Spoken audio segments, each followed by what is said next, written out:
afternoon. Backed by popular demand, we had the pleasure of hosting Ambassador John Maisto 3 years ago, who gave a tour de force on Latin America. And it was a fascinating presentation, in part because there was a long and really engaging question and answer period in which people would hop around different countries and mention one thing or another. And it seemed that every time anybody raised a country or a person or an organization, Ambassador Maisto actually knew this person. So I've come to the conclusion that there is hardly anyone in Latin America of any import whom John does not already know. John has been busy already. He is, and I'll come back to introduce our colleague in a second, but was the keynote at our high school symposium this morning, which was on Cuba, although he's going to focus more on Central America as a whole today. If those of you who were here 3 years ago when John was here, you remember his command of events and activities and people and developments in Latin America. But for those who don't know him, he has a distinguished career in the Foreign Service, a career diplomat who served as U.S. Ambassador to Nicaragua right after the end of the Ortega Revolution and under President Doña Violeta Chamorro, to Venezuela when somebody named Chavez was elected, and then later as his last assignment in the Foreign Service as U.S. Ambassador to the Organization of American States. He's actually tried to retire from the Foreign Service a couple of times, but it didn't work the first time. He was brought back. He was Senior Director for Western Hemispheric Affairs at the National Security Council and Special Assistant to the President in the first term of President George W. Bush. He served as Foreign Policy Advisor to U.S. Southern Command, which is, as you know, is that military command that they would say owns, but I would just say has responsibility for security in Latin America. He, in addition to serving as ambassador to Nicaragua and Venezuela, has also served in Argentina, in Bolivia, in Costa Rica, in Panama, and in the Philippines. Since retirement from the Foreign Service, he's been extremely active, so I accuse him of having flunked retirement. He's been active as a consultant on Latin American affairs and in the field of international education. So these are two different areas in which he has a great passion as well as expertise. He's currently a director of the U.S. Education Finance Group and of the International Student Exchange Program. He is a consultant on global affairs at Arizona State University. He's a member of the Board of Advisors of the Inter-American Dialogue. He is president of the U.S.-Philippines Society. He's a graduate of Georgetown University School of Foreign Service, and he holds a master's degree in Latin American history from San Carlos University in Guatemala. We've asked Ambassador Maisto to talk this morning about Cuba, but today he wanted to, for this event, he wanted to take a broader stroke and talk about the problems of Latin America, and as he put it in the title that he authored, the problem in Latin America is, as he says, Central America, not Cuba, not Venezuela. There's a connection here because this week is also a week in which we have the great pleasure and honor of hosting a colleague of ours from our work, Janet, my wife Janet's and my work, and particularly her work in her nonprofit in Nicaragua. So I'd like to invite you to join me in welcoming Dr. Cristian Ernesto Medina Sandino, who is the president of Universidad Americana in Managua. Dr. Medina is from Nicaragua. Since 2007, he's been rector, which is to say president of Universidad Americana in Managua. He's educated as a chemist with a PhD from Göttingen in Germany. They don't speak Spanish there. He has also served as president of the National University of Nicaragua, president of the National Council of Universities in Nicaragua, and president of the Superior University Council of Central America. And so the other thing that we've been doing this week is trying to help him facilitate his forging of some relationships with colleges and universities in Colorado Springs, particularly with UCCS, with Steve Recca and Shannon Anderson's help as well, working with Janet to forge an agreement between Universidad Americana Managua and the University of Colorado in Colorado Springs. We've also had meetings with Colorado College and meetings with Denver University. So we hope to forge a stronger relationship with Managua and with the university. And welcome Dr. Medina. And also, I'd like you to join me in welcoming Dr. Medina's wife, Rosario.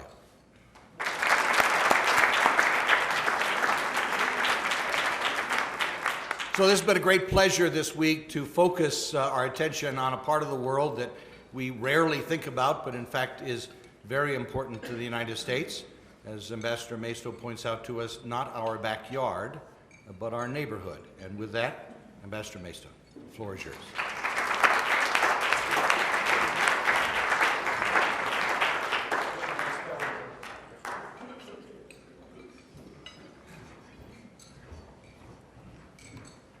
Good afternoon. I want you to know it's a real pleasure to be with you here in Colorado Springs. And thank you very much for the invitation to come back. I attribute that to Sky. He is a real operator when it comes to these things. And I am happily the recipient of his operation. And Janet is into it too because of our shared interest in and love for Nicaragua. And to have Dr. Ernesto Medina and Rosario here today is really, really special. And to participate in their activities to forge a relationship. And we had really a good day yesterday at UCCS, and I want to recognize Steve Recca as well for hosting us very nicely. I firmly believe that international relations and good understanding are really enhanced by universities having ties so that students and professors can have interchanges and we can learn from each other. Much more, it's always important, but in today's globalized world, particularly important. Karen Burkhardt, thank you for the invitation. I wanted to speak today, and I don't want to be put off by the title. This is not to say that if I won't say anything about Cuba and Venezuela, two countries in which I'm really, really interested. But I'm going to dedicate most of my remarks to the immediate neighborhood. And I will touch on Cuba and Venezuela toward the end, and then you can throw any questions you want at me. There's nothing out of bounds. I no longer work in government, and I'm out of Washington, and so it's an opportunity to have a good interchange, because you all care about these issues. That's why you're here. That's why you do this. And we need continued interest and activities like this among our citizenry, because the world is getting complicated and complicated, as I think we all know. And for those of you like me who watched the debate last night, you can appreciate that. Why is Central America important? As Sky said, it's close by. It's the neighborhood. It's an area of 43 million people, and then directly to the north of it is a country called which has, I think last time I checked, 110 million people. That's a lot of people, and that's very close. You know, you can get to any place in Central America from mainland United States, Houston, Miami, in a couple of hours, 2.5 hours or so. So it's really close by. It's closer than flying coast to coast, although people don't think about that area in that way. So there is the neighborhood. There are people links. People move back and forth from the area, and those links are growing. There's trade, there is tourism. We have something very interesting in which I'm involved as well. There are American retirees who want to, want a better climate and are afraid of Florida and California and Arizona and want to get more for their money. Take a look at Central America. Costa Rica is a big place, but Nicaragua is another one. All the Central American countries now. Well, I would avoid the northern tier for a little while, although Guatemala is just a gem of a country. But they have some security issues. And I'll be very frank about all of that. Nicaragua does not have security issues. Nicaragua is probably the most secure country in Central America. There are reasons for that. And it's a fantastic place and lots to see, lots to do. If you're interested in ecotourism, both Costa Rica and Nicaragua are especially good, and Nicaragua is going to do very well in that. So that's enough of a commercial for our dear Central America. What about today's realities? You know, until a couple of years ago in Washington in our Congress, I heard the following, I really did. When I asked about Central America, someone said to me, hey, no nukes, no terrorists, no problem. Well, that's just too cute. And it ain't correct, because we started seeing migration issues, people going north. And why were they doing that? And who were they? You know, July of 2014, for example, out of the Northern Triangle, that's the three countries just below Mexico, the Guatemala and Honduras, which border Mexico, and El Salvador, which is just below them, there was a flow of about 10,000 a month. And we reacted, you know, the federal government reacted, the local governments reacted, how do we take care of these people, reunification of families, etc. But the question remains, why? And the answer is that homicide rates and security in the northern tier of Central America is disastrous. The homicide rate in El Salvador, I was just in El Salvador 3 days last week, is first in the world. It's close to 100 per 100,000. In Honduras, it's a close second. It's in the high 80s. Guatemala is probably in the 70s or so. This means that it's more than Afghanistan. It's more than Iraq. It's more than any country in the Middle East in terms of people dying. Why does this happen? Why are people getting killed? Well, there are youth gangs, you know, the tattooed types who organize around some sort of sense of belonging to an organization. They're generally poor. There's the flow of drugs. The narco organizations, largely organized out of Mexico. I remember the case of El Chapo, the Mexican guy who got out through the tunnel. Magnificent piece of engineering of how it could be done, and corruption in terms of the Mexican penal system. His organization is key, and there are links all through the northern tier countries. The drugs flow north, the cocaine flows north, but nowadays in Mexico there's less of a demand for marijuana because of certain efforts here in the United States for use, so they're turning to poppy. And right now we have a heroin epidemic in this country because heroin has become cheaper. And this is a law of supply and demand.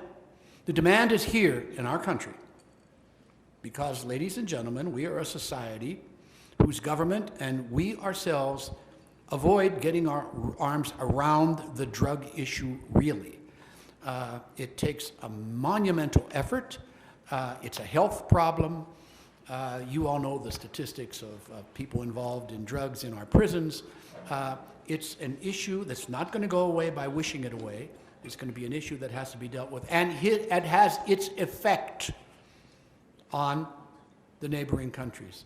When I was in the White House, I had the privilege of working with President George W. Bush and Condoleezza Rice, and I remember President Bush disarming some of the Latin American leaders by saying, "You have a problem in your country because we have an unattended to problem in our country, and that is demand." And he really surprised them, because there used to be a lot of focus on, oh, well, you people in producing countries and transit countries, why don't you do more, et cetera, et cetera. Well, it works both ways. So there's a challenge for everybody.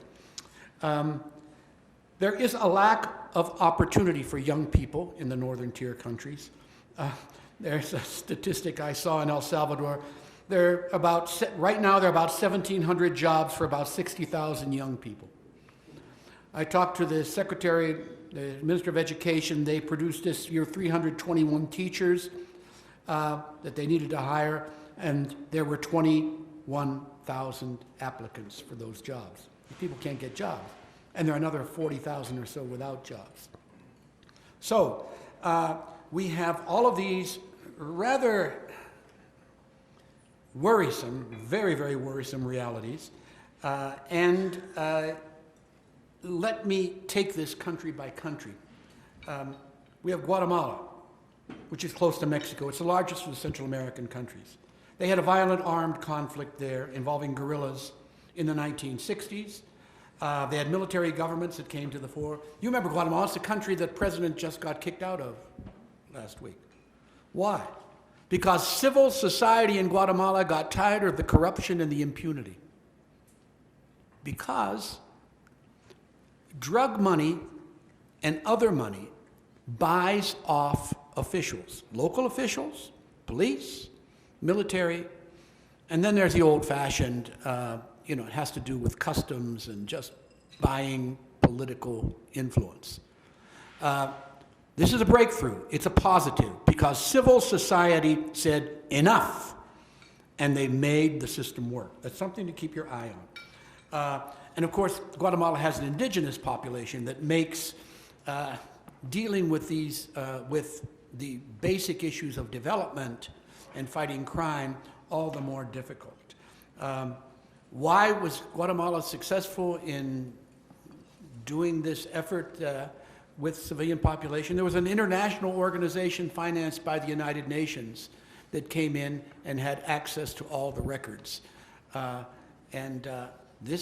These types of approaches make people in power a little nervous. When you have somebody who is not part of the system looking at the system and calling out what they find, that makes the population of the cities in particular stand up and take notice. Honduras, country of 8 million, has a long coastline on the Caribbean. It has the largest gang presence. There are about 36,000 members. Most of them have tattoos all over the place that indicate their gang membership. They are linked to local and transnational crime groups. By the way, we contributed to that phenomenon by exporting Hondurans from the Los Angeles area back to their home country. These were people who had been in the United States, both legally and illegally, and formed gangs in Los Angeles, in the Los Angeles area. The same phenomenon has taken place in El Salvador. In Honduras, you have the same corruption and impunity issues, and they are resisting having any international body come in and take a look at what is going on there. El Salvador is a country of 6 million or so. It's the smallest, has the most dense population. Here's a stat for you of El Salvador youth between the ages of 15 and 24. The murder rate is the highest of any country in the world. The two biggest gangs that come out of the Los Angeles area are the MS-13, often and also called the Mara Salvatrucha, and then there's the M18. And M18 is the name of a street in Los Angeles that they have taken back to El Salvador with them. They had a truce between the two gangs that ended about a year ago, and now they're at each other again. And in that country, what's being done about it? There's something quite interesting that I witnessed last week. There is an effort by all the political elements there, and the private sector, and NGOs, and church groups, to leave their political differences aside and focus on how to deal with the issue. And they've come up with something called a model precincts program, which means that they've chosen the 10 or 12 most violent areas of the country, and they have decided to put all the resources that are needed into those areas. This is police, this is judiciary, this is government, this is church, this is private sector, this is NGOs, and getting support. The United States government is participating in this, and some international entities and European governments are participating in it as well. Because you have to deal with prevention, you have to deal with prosecution, you have to deal with rehabilitation, you have to do protection for victims, and you have to do institutional strengthening. The comparison here would be with what happened in Colombia. In Colombia, from the year 2000 to today, there was a similar situation, and it was getting desperate. Colombia was almost a failed state until you had a very strong government that was elected and very strong support from the United States and the Europeans to help the Colombians deal with the problem. That is the approach being taken. By the way, it has some bipartisan support in Washington, one of the few things that does have some bipartisan support in Washington, but it's going to cost money. The administration wanted to identify $1 billion a year for the next 3 years. However, it's hung up in the Congress right now. The House has whittled it down to about between 300 and 400 million, and the Senate has it between 500 and 600 million. The problem is there are some people in the Congress who want to put a lot of that money into building a fence down on the border. So that's what you have to deal with. Now, the rest of the hemisphere is Nicaragua, Costa Rica, and Belize. Less of a problem. In Nicaragua, you have a professional national police force that over the past generation or so, coming out of the Sandinista era, you had professional police embedded in communities in a positive way. So there is a very cooperative arrangement. People feel comfortable with their police. It reminds me of the way police forces were in my hometown back in Pennsylvania. You know, the cops lived in our town. They were neighbors, and they went around, and we knew them. The Nicaraguans have been doing this themselves, and it's something to be emulated. So those community-based security approaches really work. However, Nicaragua has its problems too, because on the Caribbean coast, the bad guy drug dealers are moving their drugs through, mainly on that side, and they're paying for transit. They do this in all the countries, by the way, with product, with cocaine. And so they increase the number of users of drugs, particularly among young people, and when you have an unemployment problem, that gets very bad. Costa Rica, beautiful Costa Rica. Everybody loves Costa Rica. Everybody travels to Costa Rica. Their homicide rates in the city are increasing. They have very good infrastructure in tourism, and they pay a lot of attention to security. But they're also a little concerned about unemployment.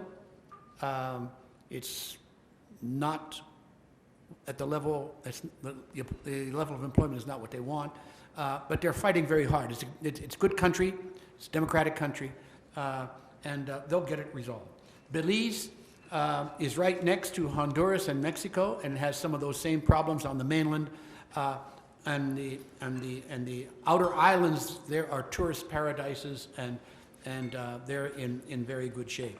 But there is a lot of work to do in Central America.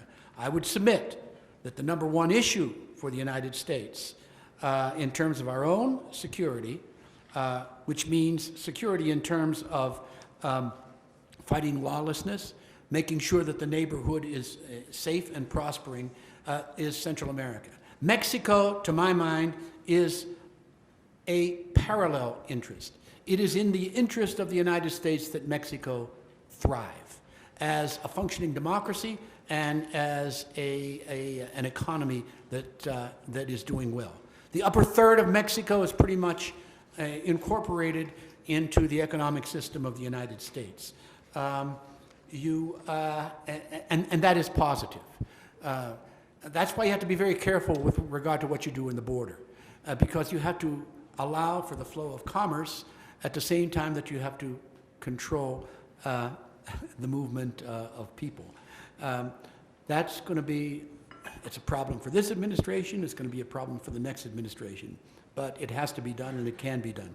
The current government in Mexico is doing a fairly good job overall on matters economic with regard to its energy issues, opening up energy to foreign exploration, with its educational reform issues.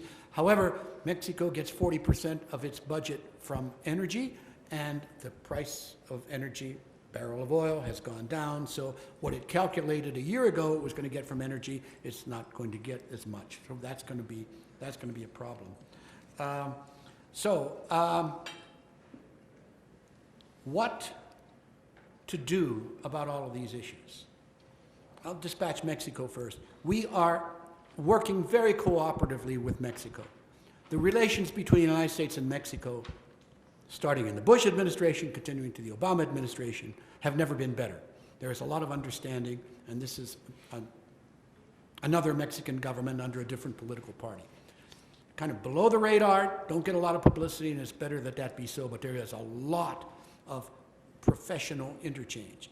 Do the Mexicans have their problems? They certainly do. Is corruption one of them? Yes. Is drug money a problem? Yes. And we saw the example when El Chapo made his way out of jail. What's happening in El Salvador and in Guatemala and in Honduras? The United States is cooperating. Its objectives are to work with these countries to reduce the levels of crime and violence, to strengthen rule of law institutions. They vet police units.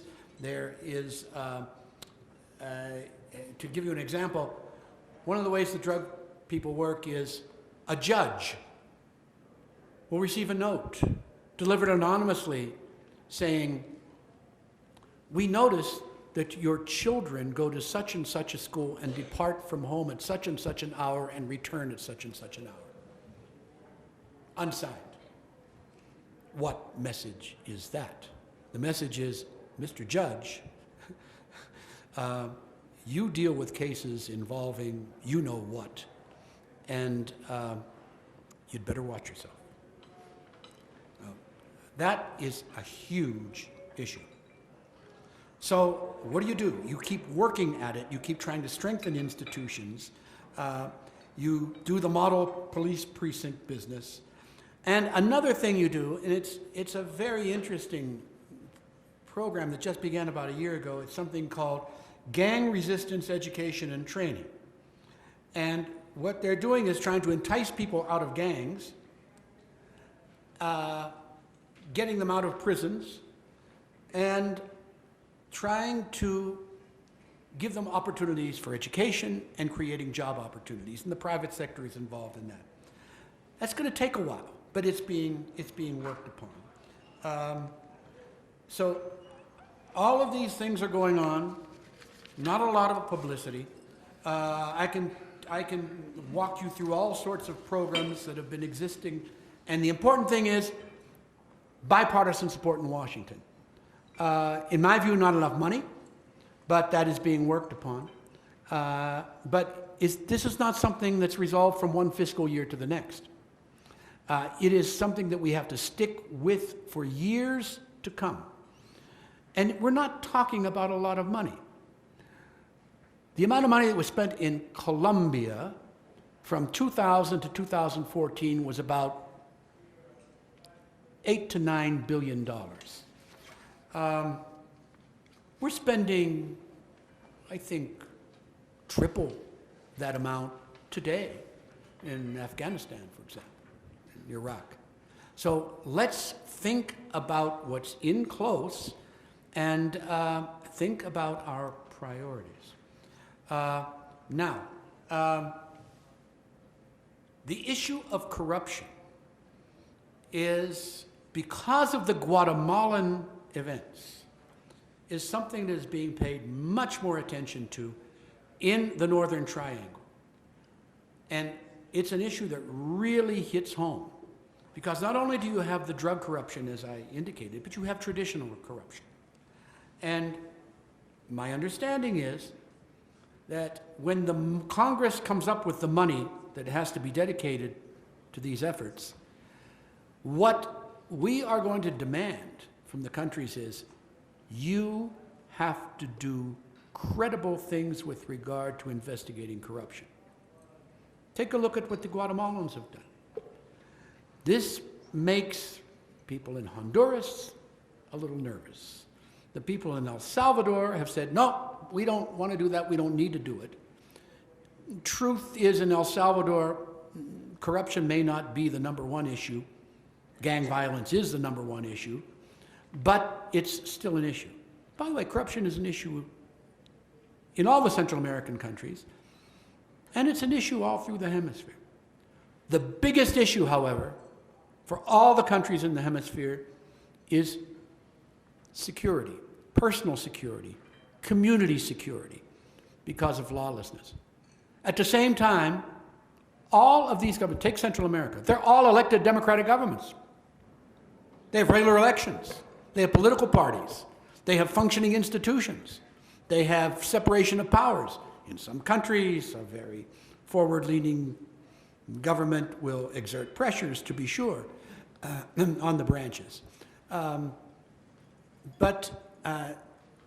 This is democracy at work, in comparison to 25 or 30 years ago, when you had military dictatorships sprinkled about in the area. So this, again, is something that, from an institutional point of view, should be supported. We are interested in it as a government. The Europeans are interested in it. The United Nations is interested in it. And there will be resources to help these governments deal with this issue. The hope is that, as in Colombia, people will be able to pull themselves together. In Colombia, the big difference was political will on the part of the elected leadership of Colombia. And we hope that that is coming in Guatemala. We hope that that is what's being hammered out in El Salvador. And we hope that the current administration in Honduras will comply with that approach. It's going to be tough. It's going to be tough. I've talked to you about what our administration is doing. There is a constant financial issue. And I would end up with the following comments, and then open it up for questions.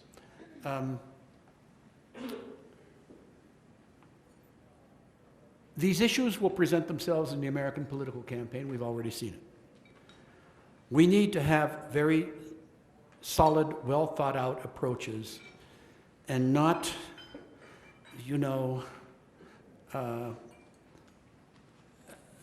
a type of suggestion that is going to be breast-beating nationalism and pointing the fingers at the foreigners. Not only are we a country that consumes drugs and therefore fuels the issue, the money that's generated by the drugs goes for two purposes. Number one, to give the gangs and the bad guys money with which they use to engage in corruption. And number two, the money with which to buy arms, because arms flow from north to south. We as a government should be able to come up with some policies that would be able to deal with that. If you talk to any Mexican business person, intellectual, government person, national or local, they'll talk to you about the flow of arms from the United States south. And why don't the Americans do something about it? And it also penetrates Central America.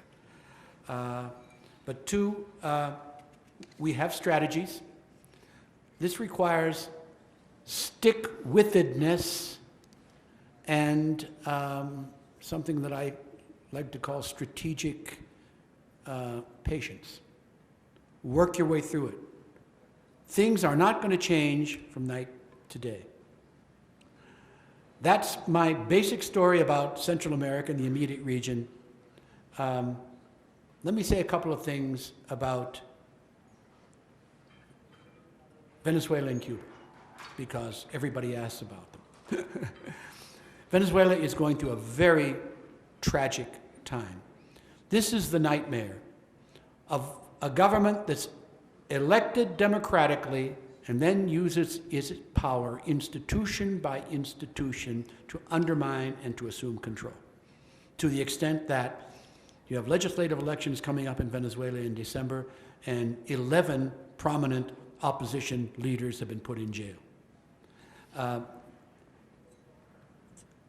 This is getting so bad that our friends in the Western Hemisphere, countries that would prefer to look away, particularly the South Americans, are, I believe, being shamed to take a position which the Venezuelan government will depict as intromission in their internal affairs. Because every time the United States says something in a Bush administration or an Obama administration about democracy and human rights, the howl out of Caracas will be, who do you think you are lecturing us on democracy and human rights? You are a country that mistreats your own population. Look at your crime statistics. Look at the corruption in your own system. We are a sovereign state and nobody tells us what to do. That's an argument that you also hear in Cuba. The old sovereignty game. And with something as blatant as what's going on in Venezuela, the countries are going to have to take a position, one would think. Venezuelans want no international observation of their elections. No, we're sovereign. We don't need that sort of thing.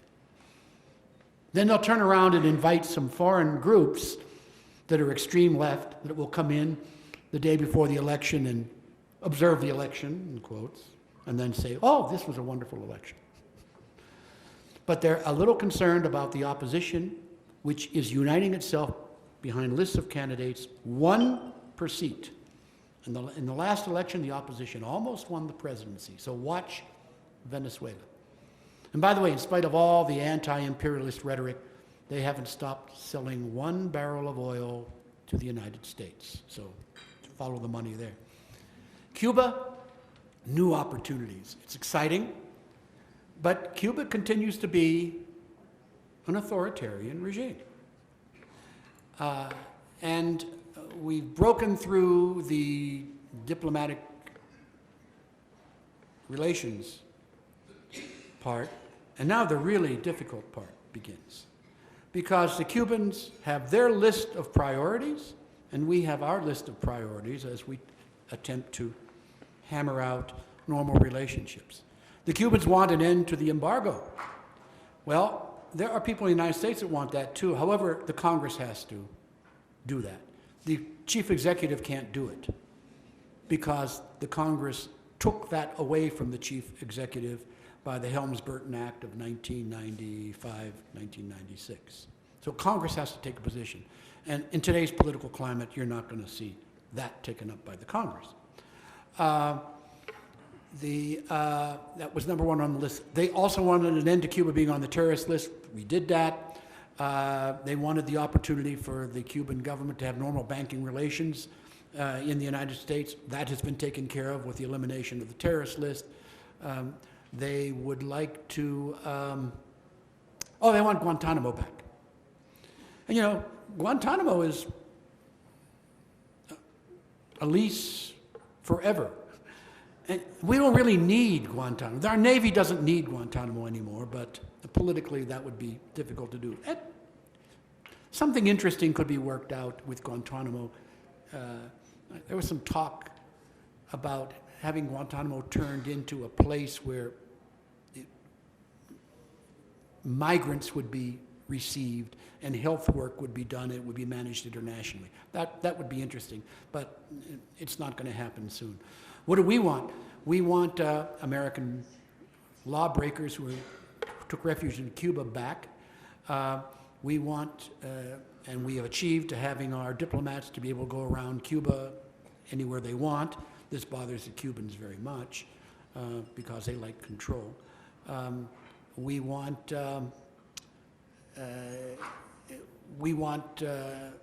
forward progress in human rights and democracy, and the Cubans will resist this. It's going to be a long, hard slog. But there is good, at the beginning, forward movement. In Cuba, I was there just in March. Cubans are elated about this, but they're expecting very, very much. They're expecting new economic relations with the United States, and it can be best summed up by a conversation I had late one night with a young Cuban. I asked him, what is it that you want to see with this new relationship? And he said, the end of the embargo. They call it a blockade. It's not a blockade, it's an embargo. And with it will come trade and investment, and then, and this is the key part, he said, they won't have any more excuses. Think about that. Because the regime for years in Cuba has been saying, what do you mean? The Americans are pressuring us. You want us to do this? No, no, no, we can't do that. Look, the Americans are coming in one way or another. Look at the blockade. Well, the argument of my young Cuban friend was, with the embargo gone, then the regime will be without that clothing to justify the control that it exerts. Because it's an authoritarian regime. It's a socialist regime. They don't call themselves Marxist-Leninists anymore, but they are. But there have been some forward movement in Cuba. Some on the political side, Cubans are now able to travel. On the economic side, you have some small and medium-sized businesses that are beginning to come, that are getting money from monies sent by Cubans who are abroad. Little bed and breakfast, little restaurants, bigger restaurants, the sale of commercial items, but Cubans need huge investments in agriculture, they need investments in energy, they need investments in tourism, they need investments in just about everything, but they will not permit investments in education, they will not permit them on the military side, and there's one other area that they won't permit them. So you have opportunities, pressures, a lot of debate in the years ahead, and I'll stop right there, and you can ask questions.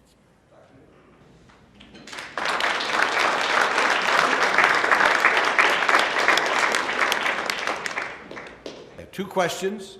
One, Panama, and the second, what's happening there, other than having another canal?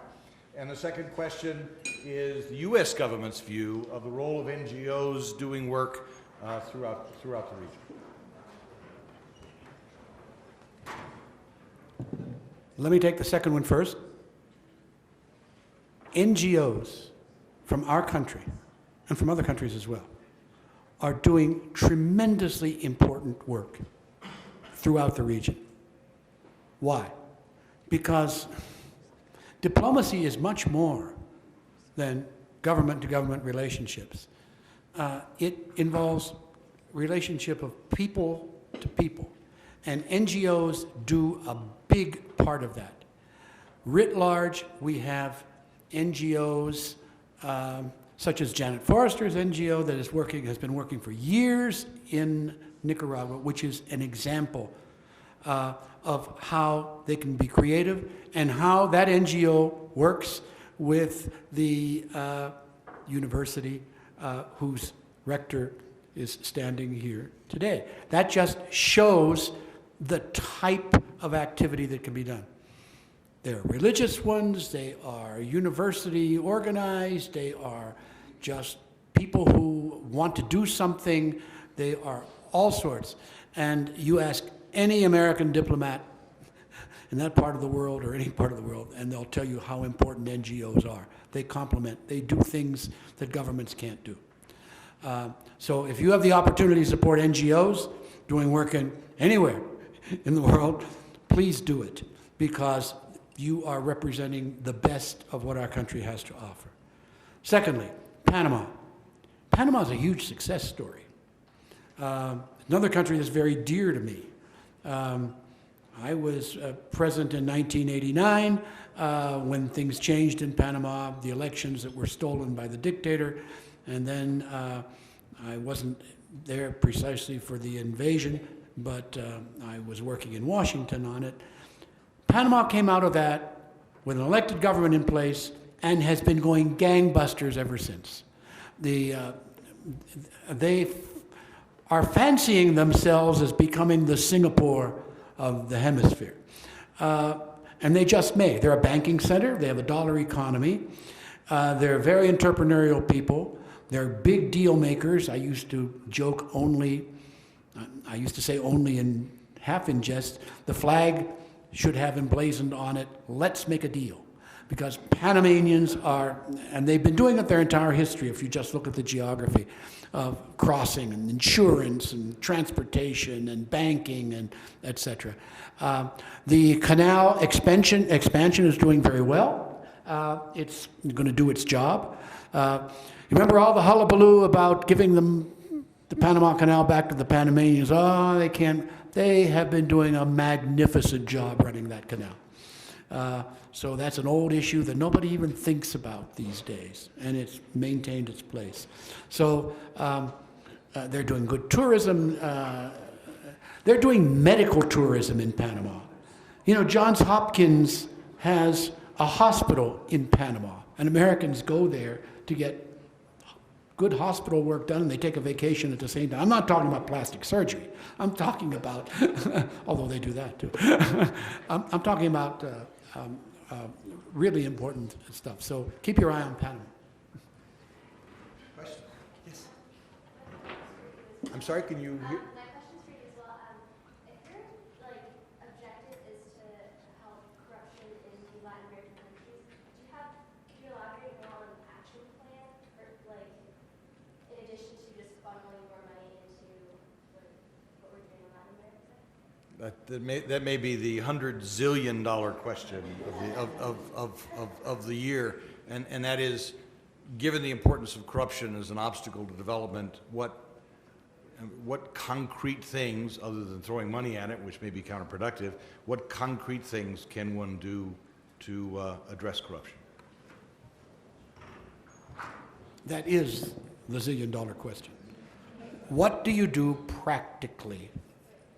By the way, not only in Latin America. I do a lot of work in the East Asia Pacific region. I can tick off the countries in which corruption is a huge issue. Corruption is an issue in China today.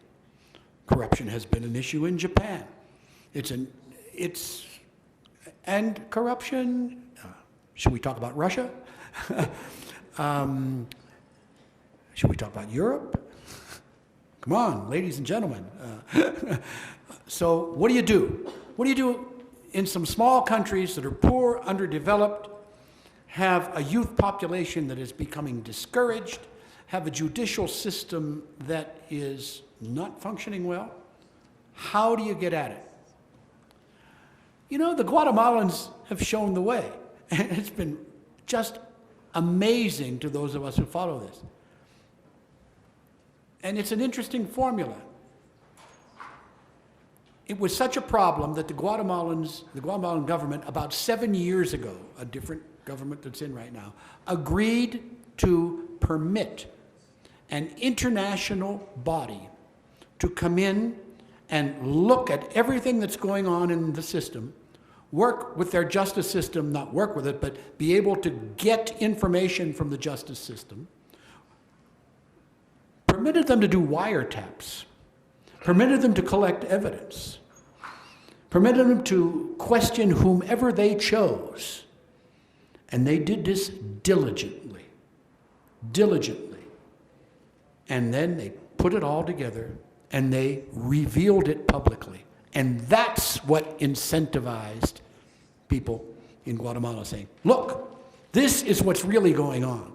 These are the kickbacks on the customs side. These are the payoffs for political reasons. And the result was the pressure. They caught the vice president red-handed, and they seem to have caught the president red-handed. And this is being looked at in Central America. The Hondurans are resisting doing anything like that. The Salvadorans don't want to talk about it. But I'll tell you what our government is doing. Our government is saying to these governments, you'd better do something similar that's credible, or you're not going to get any aid from us. What do you think of that? Oh, well. And the beauty of an international entity doing the work is, and it's not American. By the way, the one in Guatemala was originally chaired by a Spaniard, and then he had to go off and do something else, and the person in charge is the Colombian. So it's very important not to have the Americans sitting there, wagging their fingers at them. It's important to have some sort of credible international presence, and we are at the beginning of something that's new. By the way, that wouldn't be a bad idea for some of the other countries of the world. But you know what they'll say? They'll say, oh, no, wait a minute. We're sovereign. No. That's a violation of our sovereignty. Nobody tells us what to do. But if you really need the money, maybe, and this is a start, is it, tide aid? You're darn right it is. And it should be. We've got time for one more question. Ian. Can you speak to microfinance, the empowerment of women, and the legitimacy of some of these nations as they become less unemployment, less migration? What is the role of microfinance in women in Central America? What is the role of microfinance in Latin America, particularly for empowering women but facilitating development? I can give you a quick answer. It's really important. It's really big. And all the economic assistance programs of all the countries and the international entities are putting a huge amount of emphasis on precisely SMEs and empowering women. We've been doing that for years. The first time I met the First Lady of the United States, whose last name is Clinton, in Nicaragua, it was to visit Nicaragua to review aid programs, about half of which, and I'm talking about 20-odd years ago, that were involving women. So we've been hammering away at that, and it's something you just have to stick with it and keep on doing it, but it's being done. First, I would like to add a few things to what happened in Guatemala.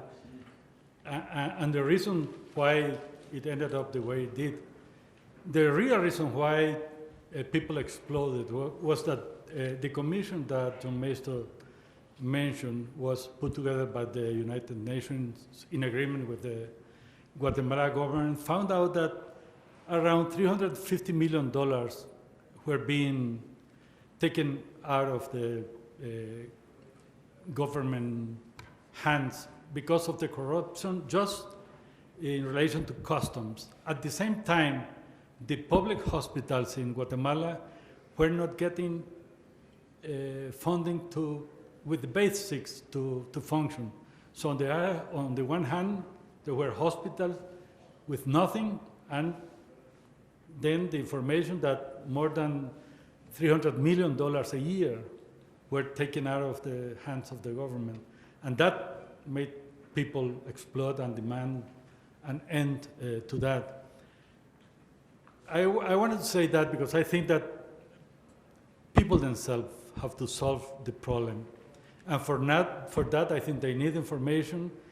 And in most of the countries, I think it is a dream to think that a commission like the one in Guatemala will function. I think that will never happen again in Latin America, at least as long as corrupt governments are in power, they will never ask the United Nations to build a commission like the one in Guatemala.